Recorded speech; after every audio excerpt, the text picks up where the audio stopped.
Entrer vers l'amour du Père, l'amour de Dieu, qui a tout, mais vraiment tout donné. Il n'a pas donné des miettes, il n'a pas donné le superflu, mais il a donné ce qu'il avait de plus cher, sa propre personne. Et nous l'avons célébré ensemble. En venant sur cette terre, il a quitté énormément de choses pour nous rejoindre là où on était.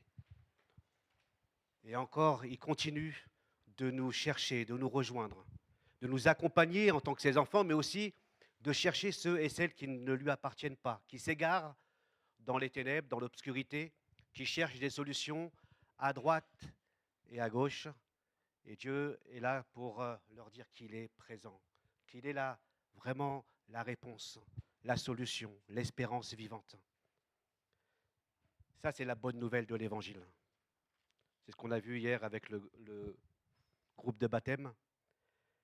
La bonne nouvelle de l'Évangile. Souvenez-vous, le livre des Actes des Apôtres, on veut garder toujours la même vision, la grande mission de Jésus qui dit à ses disciples, vous recevrez une puissance, le Saint-Esprit survenant sur vous, et vous serez mes témoins à Jérusalem, en Judée et en Samarie, jusqu'aux extrémités de la terre.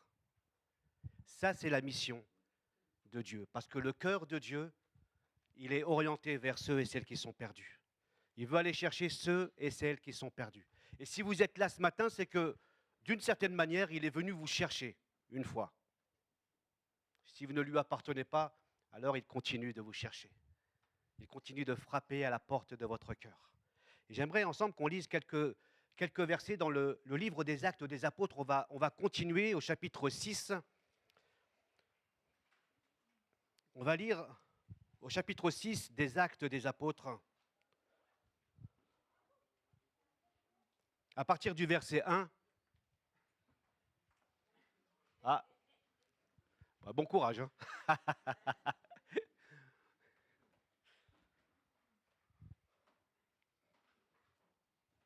Je lirai les 8 premiers versets.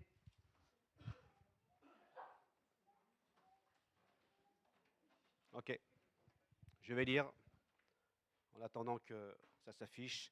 Mais comme vous avez des Bibles avec vous, ou des portables avec vous, vous pouvez suivre. Ça se perd, je vous ai dit dernièrement. Si vous venez avec votre portable et qu'il y a un problème de Wi-Fi, vous n'avez plus la Bible avec vous. Donc c'est bien. C'est pas simplement que je suis vieux, attaché à la page, que j'aime particulièrement, mais c'est une question pratique aussi. Tôt ou tard, nous n'aurons plus ça. Alors je lis dans le livre des Actes des Apôtres. À cette époque-là, comme le nombre des disciples ne cessait d'augmenter, des tensions surgirent entre les disciples juifs de culture grecque et ceux qui étaient nés en Israël. Les premiers se plaignaient de ce que leurs veuves étaient défavorisées lors des distributions quotidiennes. Alors les 12 apôtres réunirent l'ensemble des disciples et leur dirent « Il ne serait pas légitime que nous arrêtions de proclamer la parole de Dieu pour nous occuper des distributions. C'est pourquoi, frères, choisissez parmi vous 7 hommes réputés dignes de confiance, remplis du Saint-Esprit et de sagesse. Nous les chargerons de ce travail. Cela nous permettra de nous consacrer à la prière et au service de l'enseignement. » Cette proposition convint à tous les disciples. Ils élurent Étienne, un homme plein de foi et d'Esprit Saint, ainsi que Philippe, Procore, Nicanor, Timon, Parménas et Nicolas, un non-juif originaire d'Antioche qui s'était converti au judaïsme.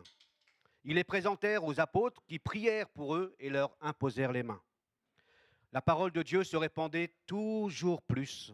Le nombre des disciples s'accroissait beaucoup à Jérusalem et même de nombreux prêtres obéissaient à la foi.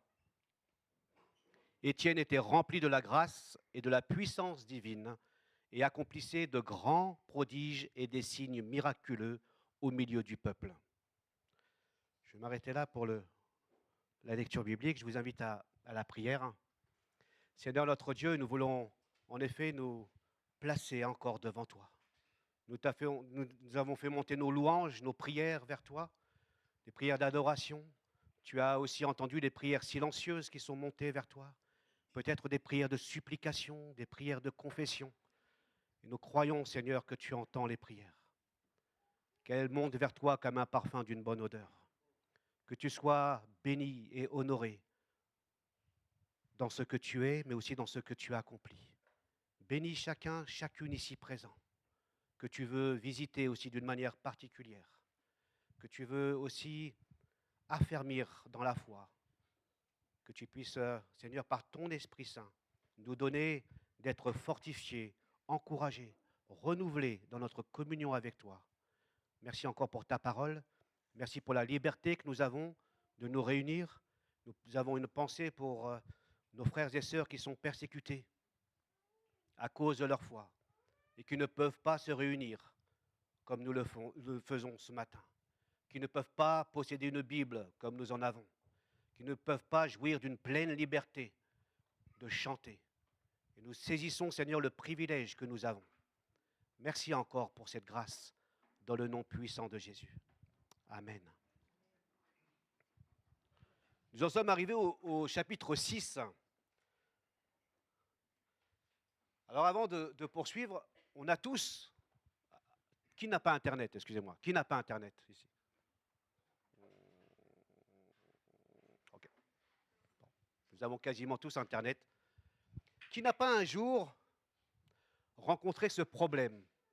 Vous avez commencé à cliquer, à taper une recherche importante, voyez, essentielle, je ne sais pas moi, un travail ou un médecin. Et puis au fur et à mesure que vous avez commencé vos recherches, vous êtes passé d'une recherche à une autre recherche. Et vous vous êtes éloigné parce qu'il y a des sortes de publicités. Zalanda, ceci, cela. Et vous dites, ah, Puma, la nouvelle marque Puma. Ah ben, promotion, la machine à laver, la voiture. Et puis le temps est passé. Et vous vous êtes éparpillé.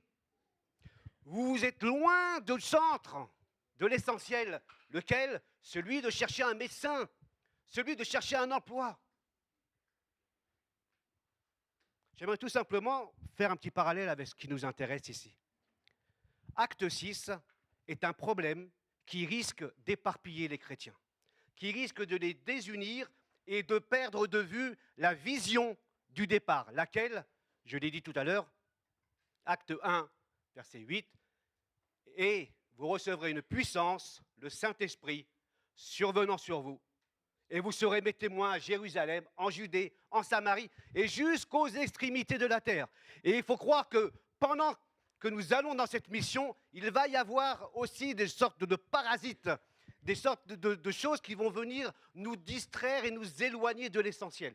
Et c'est ce qu'on trouve ici, Acte 6, et puis dans d'autres textes, dans le livre des Actes, où si l'Église et les chrétiens ne prennent pas au sérieux l'essentiel, le message de l'Évangile, ils risquent de tourner en rond autour de problèmes matériels ou autres qui deviennent des problèmes humains, des problèmes de la chair, comme la Bible le dit, et finalement, on se perd parce qu'on a perdu de vue l'essentiel, d'aller en avant et d'annoncer l'Évangile.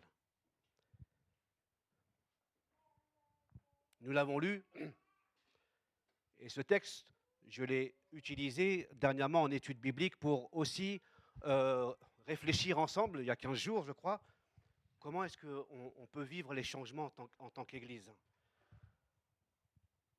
On s'aperçoit, si vous lisez, qu'un événement positif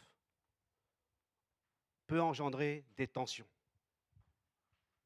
Si nous lisons bien, le problème des versets 1 et 2, des problèmes de plainte, où les uns et les autres se sentent négligés dans la distribution de la nourriture ou de l'argent, n'est pas simplement un problème de négligence ou de parties lésées, mais plutôt d'un autre problème.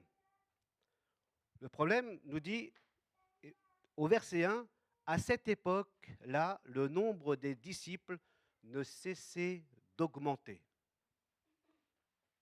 Et donc après, des tensions surgirent entre les disciples. Il y a au départ un bon problème, lequel c'est que les disciples ne cessaient d'augmenter. Et face à cette nouveauté, face au nombre croissant des croyants que Dieu ajoutait aussi dans l'Église, eh bien, cette communauté s'est vue devant un nouveau problème, un bon problème, comme vous et moi, si chaque dimanche, chaque jour de la semaine, des gens disent « Oui, je veux donner ma vie à Jésus, je veux me réconcilier avec Dieu », vous allez vous réjouir. Et puis au fur et à mesure, les gens vont remplir cette salle. Et puis les mois vont passer, et puis cette salle ne va pas être assez grande. Et les enfants ne vont pas être en sécurité dans des petites salles. Et ça va engendrer des problèmes, parce qu'il y aura des besoins aussi nouveaux. Et comment est-ce qu'on répond à ces besoins nouveaux? Et donc cette communauté de croyants n'avait pas toutes les réponses, toutes les solutions. Elle devait s'adapter, elle devait se structurer, elle devait s'organiser pour répondre à ce besoin précis. Le nombre de croyants était tel qu'ils n'arrivaient plus à gérer d'une certaine manière. On pourrait dire que les apôtres s'occupaient eux-mêmes de ces choses-là. Et à un moment donné, ils se sont dit non, on ne peut plus. Un peu dépassés, on va dire, les apôtres comme l'Église. Il est nécessaire, voire vital, que les églises s'adaptent au changement. On verra ça plus tard. L'unité peut devenir difficile. Dans tous les groupes en expansion, qui grandissent, église ou non, dans les entreprises, on est confronté à cette question. Comment garder la cohésion d'équipe, la cohésion dans l'entreprise, une cohésion forte dans une église quand le groupe grandit, quand on devient trop nombreux. Nombreux, ça veut dire quoi? Ça veut dire être différent. Plus nous sommes nombreux, plus nous serons différents.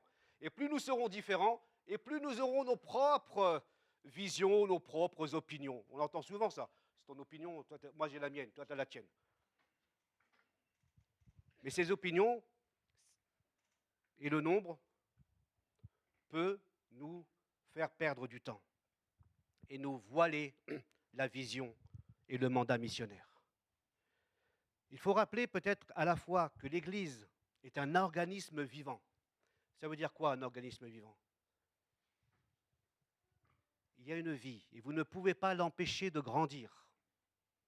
Pourquoi il est vivant? Parce que le Saint-Esprit est celui qui est à l'origine à la Pentecôte, qui vient et qui descend chez les croyants et qui va animer les croyants, qui va animer l'Église, pas d'une manière personnelle ou individuelle uniquement, mais d'une manière communautaire. Il va leur montrer le chemin et quelle direction ils doivent aller. Ils n'iront pas dans une direction seule, mais ils seront accompagnés de l'Esprit qui va, lui, déposer la parole de Dieu dans les cœurs, et c'est lui qui transformera vraiment les cœurs. Donc l'Église ou les croyants sont un organisme vivant parce que l'Esprit Saint demeure en eux. Elle est aussi une organisation. Elle se structure, elle s'organise parce qu'elle doit être fondée sur les Écritures. Elle s'organise non pas sur ce que je pense être bon, mais elle s'organise sur ce que Dieu dit dans sa parole. Comment est-ce qu'on arrive à s'adapter, s'organiser, se structurer en fonction de la situation qui est la nôtre, loin de faire des copier-coller avec d'autres églises. Si nous voulons ressembler à l'Église persécutée, alors je veux bien, je ne sais pas si vous êtes d'accord. Moi, je ne suis pas tellement d'accord. Parce qu'on éteint le chauffage, et le matin, vous allez voir. Si on veut faire un copier d'église, alors on éteint aussi les lumières.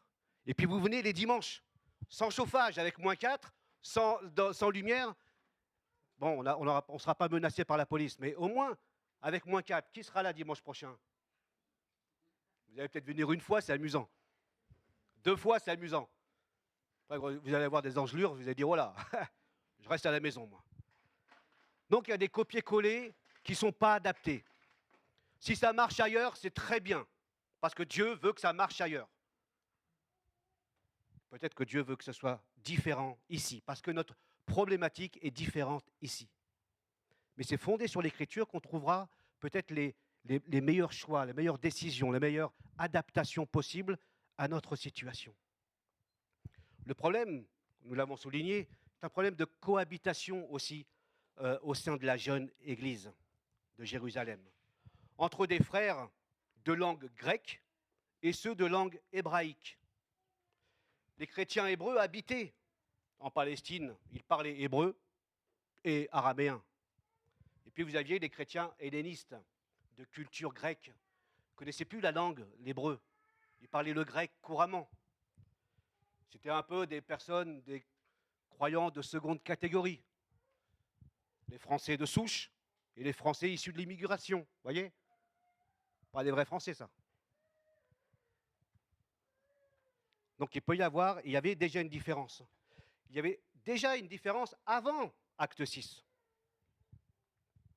Il y avait déjà une différence entre les Hébreux, avant de devenir chrétiens, et les hellénistes. Il y avait déjà des tensions entre eux. Et rajouter dans l'Église, eh bien, les tensions sont là et vont surgir aussi. L'organisation, je ne vais pas revenir dessus, en acte 2, en acte 4, on voit bien que l'Église partageait ensemble les biens et que personne n'était dans le besoin. Et donc cette organisation était déjà pratiquée en acte 2. Et en acte 6, on voit bien que c'était toujours la même pratique, celle de subvenir aux besoins des veuves, notamment. Et donc c'est cet afflux de croyants qui viennent se rajouter à la communauté chrétienne qui va susciter, qui va conduire finalement à des tensions. Parce que les uns se sentaient négligés, lésés, défavorisés par rapport aux autres. On voyait ça comme une discrimination. Pourquoi un tel ont plus d'argent, beaucoup plus de nourriture, et nous, on n'a rien? Il semble que les Hébreux étaient peut-être plus favorisés que les autres. Et donc cette tension-là, si on ne fait pas attention, elle risque d'enfermer l'Église, de la paralyser dans son mouvement, alors qu'elle est appelée à partir, à aller de l'avant, proclamer l'Évangile. Ce acte 6 risque de bloquer l'Église. On voit bien que depuis les actes des apôtres, on a l'opposition de la part des religieux. L'Église va rester ferme face à l'opposition religieuse. Et puis on va voir, on a vu récemment encore qu'elle a été confrontée à la corruption possible avec Ananias et Saphira. C'est ce qu'on a vu dernièrement. Et maintenant, elle est confrontée à la division aussi. Et comment vont réagir les apôtres et comment l'Église doit-elle vivre ces changements? La première chose qui se passe, c'est que du coup, les apôtres vont prendre les choses en main et ils vont convoquer toute l'assemblée des disciples. Ils vont convoquer toute l'assemblée des disciples. On n'appelle pas encore chrétiens, d'accord? Ça viendra plus tard, les chrétiens. Le nom chrétien viendra plus tard. Disciples. Et je trouve que c'est important. On a vu ça dans le groupe de baptême hier. Un disciple, c'est quoi? Un disciple, il y a deux choses peut-être qu'on peut retenir. Le disciple, c'est celui qui va apprendre. Vous avez un apprenti et vous avez un maître ou un compagnon. Ceux qui sont en alternance, voilà, ils suivent le compagnon et ils regardent comment faire et ils reproduisent. Donc, quand on est apprenti, eh bien, on a droit de faire des erreurs parce qu'on est apprenti. On ne demande pas à un apprenti de tout faire, de tout savoir. Donc, être apprenti, c'est apprendre. Et être apprenti, c'est aussi mal faire parfois. Donc, la première chose, c'est que le disciple apprend du maître. Et nous apprenons de Jésus. Nous apprenons de Jésus au travers de sa parole. La deuxième chose, c'est que le disciple, il suit le maître. À l'époque de Jésus, il y avait d'autres rabbins, d'autres maîtres, Jean-Baptiste, et puis d'autres encore. On choisissait son rabbin, on choisissait son maître. La seule différence avec Jésus, c'est que Jésus, lui, choisit ses disciples. Il ne leur demande pas de dire, tiens, je connais un très bon rabbin, un très bon professeur, il faut que tu ailles le voir celui-là. Non, c'est Jésus qui choisit. Pourquoi? Pour qu'il soit avec lui. Un disciple, c'est celui qui va suivre son maître. Et j'aime l'expression de disciple, parce que parfois le terme chrétien ne veut plus rien dire. On est chrétien sociologiquement, voilà. Si vous êtes en France, vous êtes chrétien. Si vous habitez en Algérie, vous êtes musulman. Voilà. Ça ne veut plus forcément dire grand-chose. Mais quand je dis disciple de Jésus, alors ça veut dire je veux suivre Jésus. Et je le suis. Et donc, quand on convoque toute l'assemblée des disciples, ça veut dire qu'on ne convoque pas simplement des chrétiens de nom. On convoque des chrétiens qui veulent vivre, des disciples qui suivent Jésus, qui ont à cœur le message de l'Évangile, qui ont à cœur l'œuvre de Dieu. Et c'est vous et moi qui sommes convoqués pour qu'on puisse réfléchir, prier ensemble. Comment atteindre la mission de Dieu ensemble? Comment mieux accompagner nos jeunes? Comment mieux accompagner nos couples? Et ça, c'est dans la prière. C'est dans la prière. C'est dans la fréquentation des assemblées que nous organisons. C'est dans les groupes de maison où nous pouvons partager nos expériences. Où nous pouvons prendre part aussi à l'œuvre de Dieu. Et je crois que vous n'êtes pas là pour chauffer une chaise. Non, rassurez-moi. Vous n'êtes pas là pour chauffer une chaise. Vous n'êtes pas là pour regarder des choristes chanter. On n'est pas dans un concert ici. Vous êtes là pour chanter Dieu. Vous êtes venus pour participer. Et à partir du moment où on vous laisse spectateur, alors vous dites, non, on n'est pas venu comme des spectateurs ici. On veut apporter nos louanges à Dieu. On veut participer par nos dons, on veut participer par notre service. Moi, je veux servir Dieu. Je ne veux pas être spectateur. Je veux être un acteur. Et si c'est ça, c'est que tu es disciple de Jésus-Christ. Et si tu es ça, tu es un disciple de Jésus, la semaine prochaine, on a une assemblée générale ordinaire. Alors, tu es le bienvenu si tu es disciple de Jésus. Si tu veux que cette communauté d'Arpajon grandisse, alors tu dois être là. On ne pouvait pas faire sans les disciples. Il me semble qu'il y a quelque chose qui m'interpelle énormément quand nous avons nos rassemblements. Que ce soit l'Assemblée générale ordinaire, tout ce que nous traitons, que ce soit spirituel ou matériel, tout est à la gloire de Dieu. Que ce soit d'autres rencontres dans l'année où nous pouvons prendre part à des décisions. Alors quelque chose m'interpelle. Je me dis, où es-tu, disciple de Jésus-Christ? As-tu cessé de le suivre? Es-tu un disciple qui suit Jésus de loin?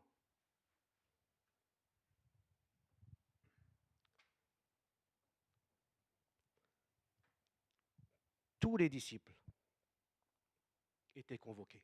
Et les apôtres vont rappeler ici l'exigence, l'objectif. Il s'agit de rester fidèle à 3 exigences de la vie d'apôtre. La prière, le service de la parole et le service des frères. Il leur dit, il n'est pas bon qu'on se mette au service des autres. Ils ne veulent pas dire qu'ils ne veulent plus faire ces choses-là. Ils veulent dire tout simplement qu'il y a une priorité dans leur service. Et donc ils vont interpeller en disant, Dieu nous a appelés au service de la parole. Mais Dieu a aussi besoin d'autres personnes au service des tables. Le même mot, c'est le même mot, le service. Il n'y a pas un service plus important qu'un autre. C'est le même service. L'un est orienté vers les tables, donc vers ceux qui sont les plus démunis, les plus défavorisés, et l'autre service est orienté vers la proclamation de la parole. Il n'y a pas de hiérarchie dans ce service-là. C'est le même mot qui est employé, mais il y a une diversité de ministères que Dieu a confiés. Et donc les apôtres vont leur dire, mais nous, il est bon d'être consacrés en priorité à la parole. À vous maintenant de choisir des hommes parmi vous. Et ce que je trouve intéressant chez les apôtres, c'est qu'ils n'hésitent pas à s'adapter aussi à des conditions nouvelles. il y a un besoin nouveau, eh bien, ça va susciter une réaction nouvelle. Et parfois, on a vu un petit groupe encore récemment, eh ben, parfois on tâtonne, parfois on ne sait pas quelle direction prendre, mais on va la prendre quand même. Ou bien on va continuer de prier. Et notre Église, finalement, aussi est un peu dans cette situation-là où, j'en parlerai un peu tout à l'heure, et davantage la semaine prochaine, où on est dans peut-être une situation, un moment où ben, on change un peu. On change un peu. Et comment est-ce qu'on fait? Est-ce qu'on subit le changement? Ou est-ce qu'on essaye de l'anticiper? Est-ce qu'on essaye de prier? Est-ce qu'on essaie de réfléchir ensemble et de dire, Seigneur, montre-nous ce qu'on doit faire. Comment mieux te servir? Comment mieux accompagner? Comment mieux vivre en tant qu'Église? Et mieux répondre à la mission d'annoncer ton évangile. Il ne s'agit pas de rester figé et de laisser les choses faire. Innover, parfois, c'est prendre des risques. Il vaut mieux prendre des risques et se tromper que de ne rien faire et de procrastiner, par exemple. De dire, bah, je ne fais rien. Il vaut mieux prendre des risques et se tromper avec Dieu que de ne rien faire. Les apôtres, eux, ont bien compris qu'ils doivent se concentrer sur l'essentiel et ne pas se laisser distraire par des tâches, peut-être des ministères importants, mais que Dieu ne leur a pas confiés. Et pour revenir à l'illustration de tout à l'heure, ben, on peut se perdre parce qu'on a perdu de vue l'essentiel que Dieu nous a confié. Et on se laisse absorber, éparpiller par d'autres tâches. On avait une bonne discussion le mercredi soir à ce sujet. C'est important, peut-être pour les apôtres, mais aussi pour nous, de savoir dire non à certaines choses, savoir dire non à certaines sollicitations, parce que Dieu ne nous a pas confié ces choses. Savoir aussi reconnaître nos limites, parce que nous ne sommes pas capables d'accomplir telle tâche, et que la volonté ne suffit pas. Savoir connaître donc les priorités de Dieu. Ce n'est pas toujours simple. J'allais dire que parfois on est comme sur un fil. Et je disais mercredi, ben, j'ai plus de facilité à dire oui qu'à dire non, par exemple. Ce n'est pas pour toi. Alors d'autres personnes n'ont pas de problème, hein, ils disent non tout le temps. Hein? Mais moi j'ai besoin par exemple d'apprendre à dire non. Ça c'est une difficulté. C'est vrai, une vraie difficulté. Mais quand on dit non, il faut savoir pourquoi on dit non. Parce qu'on veut mieux accomplir la mission que Dieu m'a confiée, le ministère que Dieu m'a confié. Et de dire oui à tout et à tout et à tout risque de me conduire ou de te conduire vers un ministère qui n'est pas efficace parce que tu fais un petit peu par-ci et par-là et tu ne le fais pas suffisamment bien parce que tu es trop éparpillé. Eh bien, les apôtres ont dit non. Ils ont mis des limites.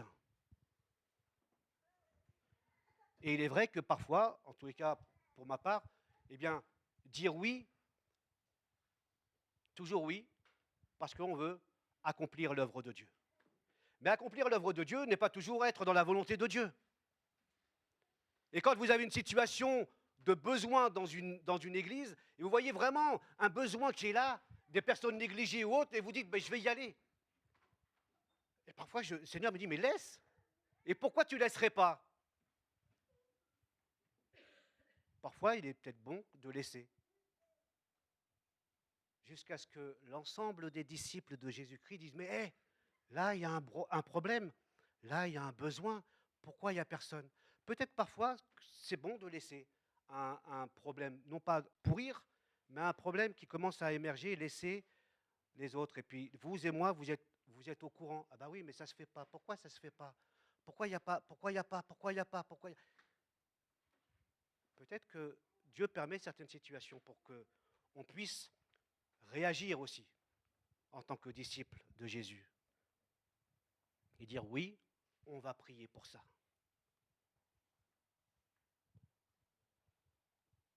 tous les cas, les apôtres avaient bien compris que leur priorité était l'enseignement et la prière et l'accompagnement spirituel. Ils proposent toujours aux disciples de choisir. Et ça, c'est important. C'est l'ensemble des disciples qui sont sollicités pour prendre une décision communautaire. Alors, on opte, par exemple, dans notre Église, on parle de congrégationalisme. Ça veut dire quoi? Ça veut dire tout simplement, on a des votes démocratiques. Voilà. En gros, chacun est libre de voter. Même si j'ajoute quand même que la démocratie n'a pas toujours raison, que la majorité n'a pas toujours raison. On le voit par exemple dans notre vie de tous les jours, mais aussi dans la Bible. Parfois, vous aviez un prophète, Élisée ou Élie, qui s'est levé contre tous les prophètes. Et on aurait tendance à dire, ben, le vrai, il est vers les 400 prophètes là-bas. Les 400 prophètes là-bas. Et non, il se trouvait vers Élie. Et donc la majorité n'a pas toujours raison. Et ça, il faut pouvoir l'accepter. Parce que parfois, sous couvert de la majorité, on se sent bien. On a tous voté ensemble. Mais soyons vigilants et soyons capables de reconnaître parfois qu'en tant que majorité, nous nous trompons. Et revenir dessus. En disant, nous nous sommes trompés. Un tel avait raison ou un tel avait raison. Et nous nous sommes trompés. Mais nous essayons de prier, de rechercher vraiment la volonté de Dieu. Et les apôtres vont proposer donc aux disciples de choisir cet homme, probablement, d'après certains, probablement de la partie défavorisée. Cet homme qui se chargeront de la distribution des biens. Alors on ne sait pas si c'est de l'argent, les tables, ou si c'est de la nourriture. Cet homme, comment ont-ils choisi ces hommes? Déjà, les apôtres leur ont donné une direction. Vous allez choisir cet homme, mais pas n'importe lesquels. Vous allez choisir des hommes pleins de foi et d'Esprit Saint. Ça, c'est un critère essentiel. Être chrétien, un homme plein de foi, c'est un homme qui a de la foi, qui a confiance en Dieu, une femme qui a confiance en Dieu, et qui est remplie de l'Esprit Saint, qui appartient à Jésus-Christ, et qui veut le suivre, qui veut le servir. Donc ça, c'est un critère de sélection de la part des apôtres. Des hommes et des femmes susceptibles de le servir. La deuxième chose que les apôtres demandent, des hommes de qui l'on rende un bon témoignage ou des hommes réputés, dignes de confiance, d'après la traduction Summer. Donc on va un peu plus loin. On est peut-être tous pleins de foi et d'Esprit Saint, mais peut-être que rendre un bon témoignage, des hommes réputés dignes de confiance, des hommes réputés ou des femmes réputées dignes de confiance, ça veut dire quoi? Ça veut dire des hommes, des femmes sur qui on peut s'appuyer aussi. De la fiabilité des uns et des autres. C'est-à-dire que si je pars, je peux fermer les yeux et dire, tu as toute ma confiance, vous avez toute notre confiance. C'est d'être capable de se reposer sur quelqu'un. Vous avez déjà vécu ça? Je ne sais pas si tu as des responsabilités au travail, mais parfois, quand ce n'est pas bien fait comme toi tu fais, c'est pas bien. Parce que toi, tu aimes bien du A, B, C, D, E, dans l'ordre. Et ton collègue qui est sous tes ordres, il dit non, moi je passe par E déjà, et je fais D, mais le résultat c'est le même. Alors m'embête pas. Mais c'est bien aussi de dire, moi j'ai bossé aussi dans les soins, et je rigole, mais c'est un peu ce que je pensais. Hein. Mais quand je passe après telle personne, c'est la catastrophe. C'est la catastrophe. Et parfois, je suis allé voir la personne, et quand on bossait en binôme tous les deux, je voyais qu'ils étaient pressés un peu, mais on s'occupait des soignants à domicile. Et donc, expéditif, je dis, oh, moi, je n'ai pas de train à prendre, je me calme. Et les personnes avec qui je bossais, parfois, elles voulaient être à 10 heures à la maison. Et donc, j'ai quand même parlé pour dire, non, il y a un souci, on ne s'occupe pas de Renault ou de Peugeot. On s'occupe de personne. Et donc moi, c'est quelque chose que j'avais vraiment à cœur, et qui, voilà, quand on bâclait quelque chose comme ça me mettait dans un état un peu second. Donc j'allais voir la personne, et puis j'allais voir ma chef, et je lui disais, écoute, je ne vais pas dire son prénom là, mais il faut quand même que tu fasses d'une formation, que tu nous rappelles comment on doit travailler en binôme, etc. Et ça, c'est important. Mais quand vous travaillez avec d'autres personnes, vous savez avec qui. En tout cas, moi, je savais avec qui. Les yeux fermés. Je passe avec elle, je passe avec lui, je sais que c'est nickel, comme on dit. Rien à dire. Et ça, c'est important. Et sur le plan spirituel, c'est la même chose. Quand, par exemple, je sais que Marie-Jo ou Jean ou Patrice font... Je ferme les yeux. Moi, quand je dis je ferme les yeux, on a une confiance. Après, on peut se tromper, et moi, je peux me tromper. Comme vous pouvez vous tromper. Mais ça, c'est important. Les hommes qui ont été choisis ici sont des hommes pleins de foi, des hommes de qui on rend un bon témoignage, mais c'est des hommes qui ont été choisis par les disciples. C'est-à-dire qu'ils ont été déjà reconnus, qu'ils étaient déjà reconnus. Ils n'ont pas un titre comme ça du jour au lendemain. Ils avaient déjà la fonction avant d'avoir été choisis. Ils étaient déjà reconnus dans l'Église. Et c'est important quand on choisit nos responsables. On les choisit sur ces modèles-là. On les choisit aussi sur leur caractère. Est-ce qu'ils ont un caractère enseignable? Ou est-ce que je sais tout? Je travaillais avec il y a un médecin, quand je travaillais en réanimation aussi, il y a très longtemps, qui s'appelait Je sais tout. Docteur Je sais tout, on l'appelait. Et il savait pas mal de choses. Peut-être pas tout, mais c'était un docteur. Et vous avez des personnes qui savent tout. Et vous ne pouvez pas leur dire les choses. Et c'est important que le caractère est primordial, j'allais dire même premier, avant les compétences, avant le savoir-faire. Le caractère, c'est celui qui doit devenir comme le cœur de Dieu. Voilà un homme, une femme selon le cœur de Dieu. C'est ce cœur-là que Dieu cherche en premier. Un cœur humble, un cœur prêt à apprendre, un cœur enseignable, un cœur qui se laisse reprendre. C'est pas facile d'être repris. Hein. Je crois qu'une fois, Christophe s'en souvient certainement, mais à l'Institut de théologie, on avait des cours de prédication. Si je repassais devant mes professeurs, là, comme ça, j'avais 0. Hein. Paf. C'est quoi cette histoire-là? Il faut que tu restes dans les 1 point, 2 points, 3 points. Bon, après, j'ai pris ma bouteille, maintenant je suis majeur, on va dire. Mais j'ai beaucoup appris. Pourquoi? Parce que vous prêchez devant la classe d'étudiants, je ne sais pas, 15, 30 personnes, après vous vous asseyez.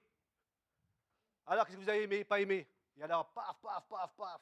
Puis au début, vous êtes, oui, mais ce que je voulais dire, c'était ça. Mais comment, qu'est-ce que je voulais, mais je voulais dire, non, c'est pas ça, tu n'as pas compris, je voulais dire ça. Et puis, à un moment donné, tu te dis, tais-toi. Au fur et à mesure, après X exercices, on accueille. À l'intérieur, ça fait mal. Puis vous partez, nul, mais alors nul, tu te sens nul. Et ça, c'était semaine après semaine, semaine après semaine. Et ça m'a forgé, ça m'a modelé à accepter. Et après, oui. Je ne dis pas que le cœur, il est parfait, mais Dieu m'a aidé aussi à ce moment-là.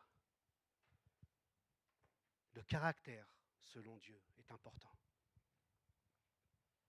Les connaissances aussi. Et les compétences, le savoir-faire. Parfois, nous avons les connaissances, mais nous n'avons pas le caractère. Puis parfois, nous avons le caractère, quelqu'un qui aime Dieu, mais nous n'avons pas les connaissances. Et ça ne suffit pas. Aimer Dieu et vous dire n'importe quoi ce matin parce que je ne connais pas la Bible, à un moment donné, je crois que vous êtes indulgent, mais vous allez dire, oh, ça ne va pas là. Donc le caractère, les connaissances, les compétences ou le savoir-faire aussi. C'est important. Et Jésus, le modèle de Jésus est important. Il a pris ses disciples avec lui. Il les a enseignés. Donc, il leur a donné une connaissance. Il a formé leur caractère aussi, à sa ressemblance. Et puis les compétences, il les a appris, il leur a appris.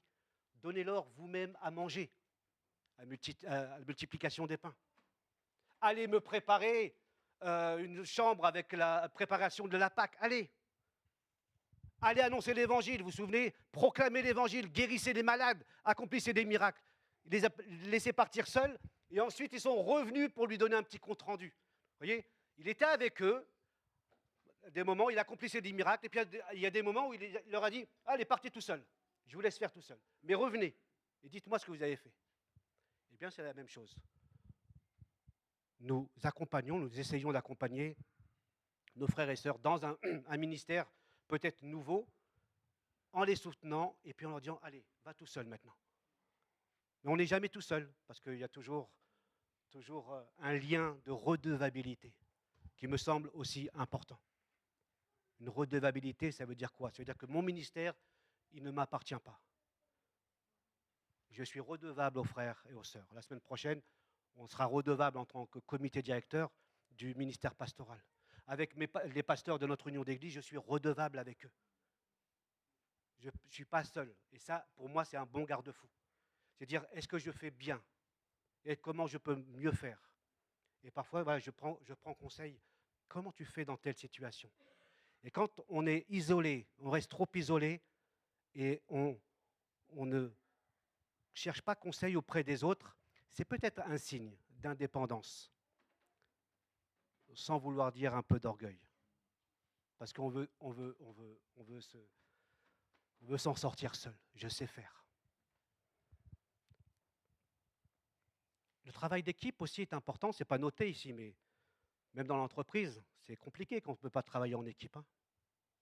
Travail d'équipe, c'est pouvoir aussi s'écouter, partager ensemble, sans juger aussi des idées et des uns et des autres. Un travail d'équipe, c'est un travail collégial où on va aussi partager ensemble comment mieux servir le Seigneur. Et puis être, enfin, qui paraît très terre à terre, mais être disponible. Être disponible pour œuvrer, c'est important. C'est peut-être terre à terre, mais si vous n'êtes pas disponible, malheureusement, nous savons que nous ne sommes pas tous égaux face à la disponibilité. Certains ont 2, 3, 4 enfants, ils ont 2 travails, donc c'est compliqué d'avoir du temps. Et donc si vous n'êtes pas disponible pour tel service, ça va être compliqué d'être là. Ce n'est pas parce que vous n'êtes pas plein de foi, plein d'Esprit Saint et digne de confiance, c'est parce que vous n'êtes pas simplement disponible pour un temps donné. Et donc, priez que le Seigneur vous rende disponible. Priez aussi pour que Dieu vous donne le temps que vous avez pour le servir. Mais être indisponible, c'est comme si moi, tous les dimanches, je n'étais pas là. Je me dis, ouais, pasteur, tu dois être là. Ou bien les membres du comité directeur, s'ils ne sont jamais là, les mercredis, ça poserait problème. Pourquoi? Parce que ce sont des responsables. Et quand je vois des non-responsables être présents et des responsables absents, ça pose problème. On est d'accord. Un responsable, c'est celui qui est devant, d'une certaine manière, qui va être là. Je ne peux pas vous dire, venez à l'étude biblique si je ne suis pas là. N'importe quel responsable.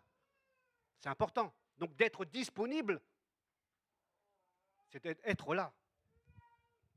Parfois, on n'est pas disponible. Donc il faut aussi l'accepter et dire, Seigneur, non.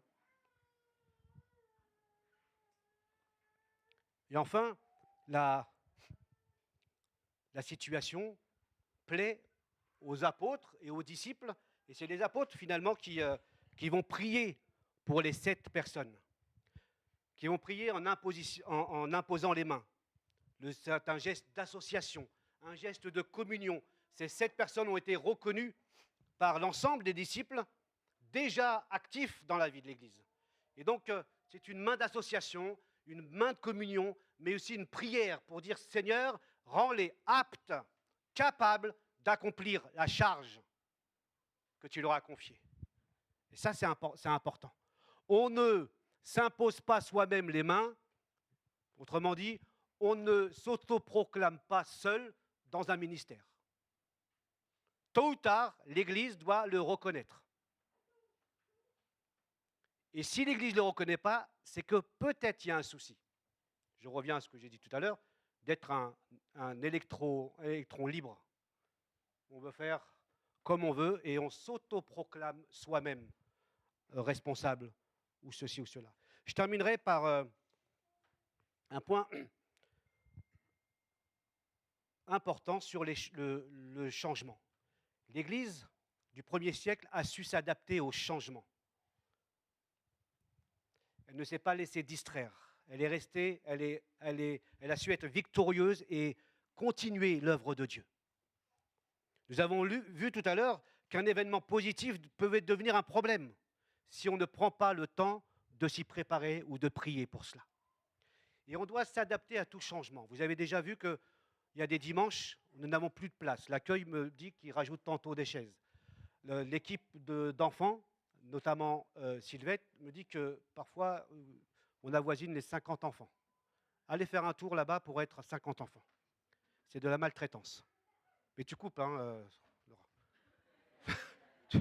C'est de la maltraitance. Et donc, qu'est-ce qu'on fait? On laisse faire jusqu'au jour où ils vont nous virer.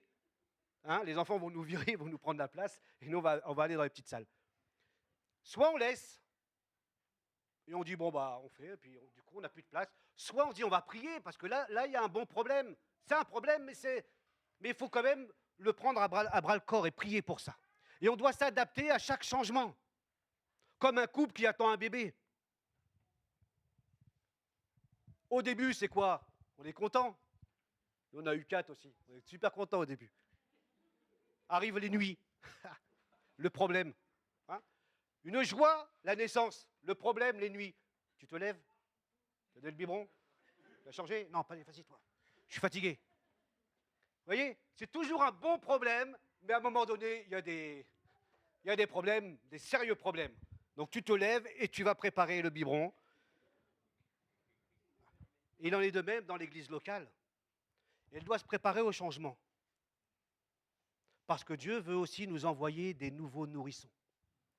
Et je crois que si Dieu envoie de nombreuses personnes dans l'église d'Arpajon, c'est parce que, un peu comme l'oiseau qui prépare le nid des oisillons, il nous tient comme prêts pour accueillir ces nouveaux-là. On ne veut pas simplement dire « mets-toi sur cette chaise-là ». On veut être prêt à accueillir. Accueillir, ce n'est pas « bonjour, au revoir ». Accueillir, c'est accueillir.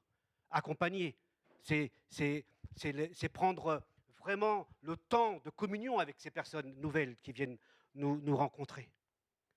L'Église s'adapter à chaque besoin.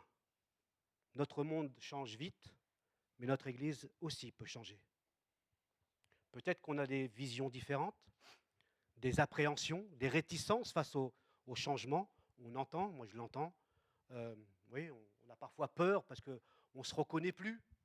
D'accord ? Avant, on connaissait tout le monde, maintenant, on ne se reconnaît plus. On préfère les petites églises aux grandes églises. C'est vrai que le changement peut être déstabilisant parce qu'on change de manière. Certains, oui, je l'ai dit, on préfère une petite église où tout le monde se connaît. Mais on peut être dans une petite église où tout le monde se connaît sans avoir la présence de l'esprit dans une petite église. On peut être dans une grande église où il peut y avoir aussi une absence de l'esprit également. Mais ce n'est pas automatique, petite et grande ou moyenne église. On peut avoir le sentiment que les grandes églises, par exemple, ou les moyennes, ne sont pas dans le plan de Dieu, parce qu'on est tous anonymes. Mais on s'aperçoit que le critère même de la taille de l'église, le critère de la taille de l'église, n'est pas un critère biblique. Il n'y a rien là-dessus, vous voyez ? C'est une question de la présence ou non de l'Esprit Saint dans cette église. Dans une grande église, il peut y avoir vraiment l'Esprit Saint qui conduit, et dans une petite église, de la haine, du chacun pour soi. C'est une question de cœur habité par l'Esprit ou non. Vous voyez ?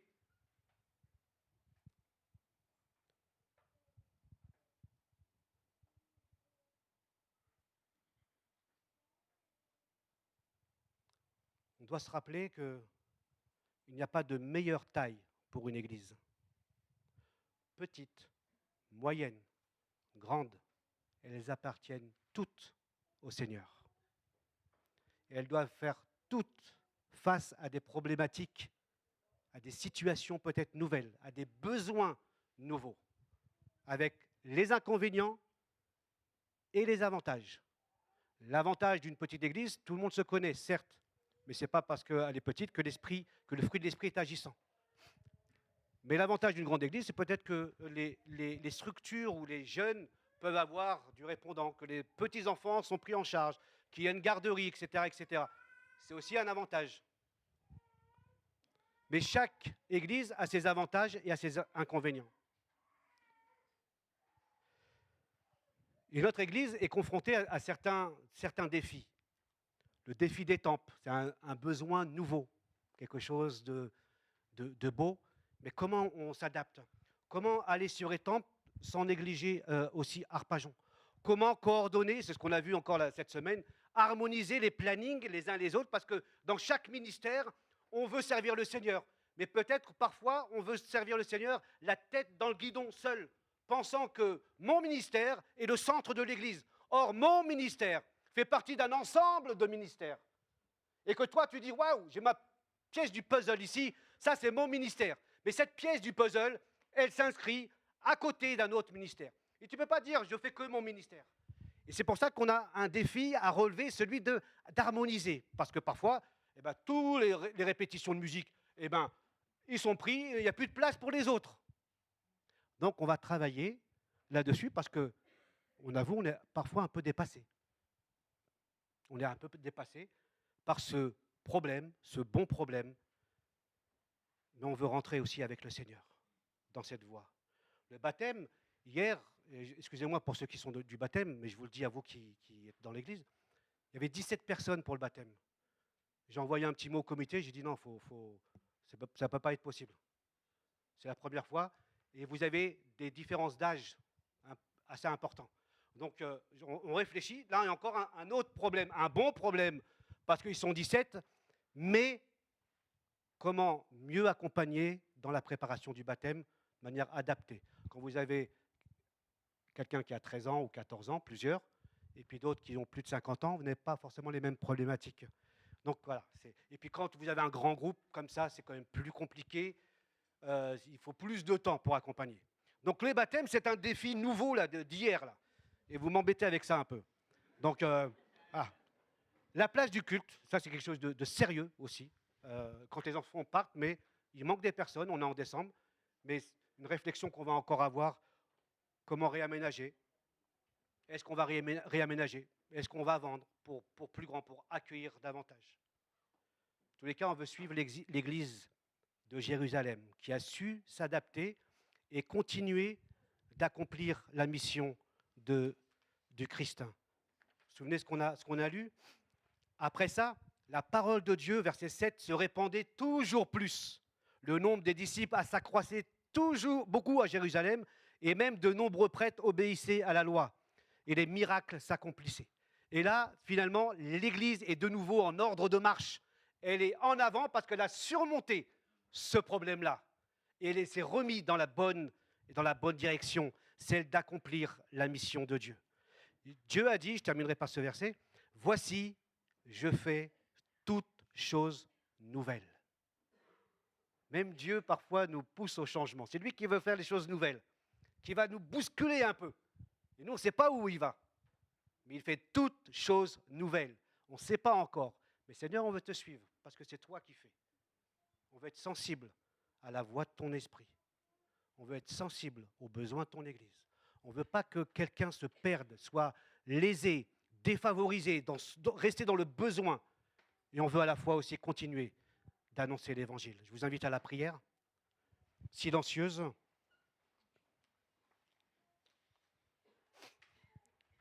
Chacun peut prier aussi. Oui, Seigneur, je veux être disciple.